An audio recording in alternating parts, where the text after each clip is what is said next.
A week of marches across the country to protest excessive force by police culminates today in Washington.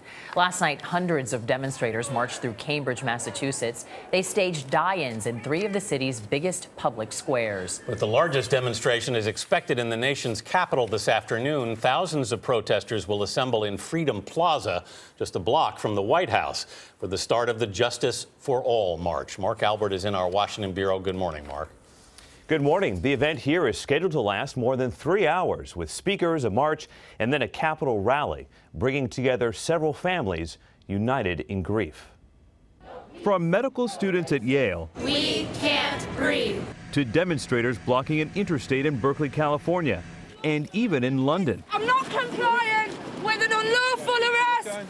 Demonstrators this week have been protesting deadly use of force by police, primarily against African-American men. The movement's flashpoint, the August 9th death of Michael Brown in Ferguson, Missouri. Now, Brown's parents will walk side by side on Saturday with 2 other families whose sons died in encounters with police. Tamir Rice, the 12-year-old who was shot to death in November by a Cleveland officer after holding a pellet gun.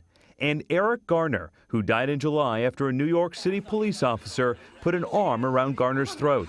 Garner's widow, Esau, spoke with CBS This Morning last week.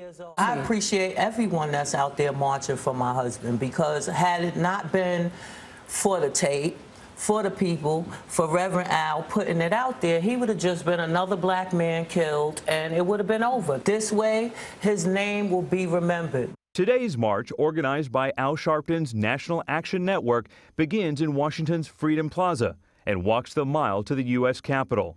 It was on the Capitol steps where, just 48 hours earlier, about 100 congressional staffers gathered in protest, adopting the hands up, don't shoot gesture. The Department of Justice has launched civil rights investigations into the deaths of Brown and Garner. Brown's parents have started a Change.org petition calling for police body cameras nationwide. Anthony? Mark Albert in Washington. Thanks, Mark.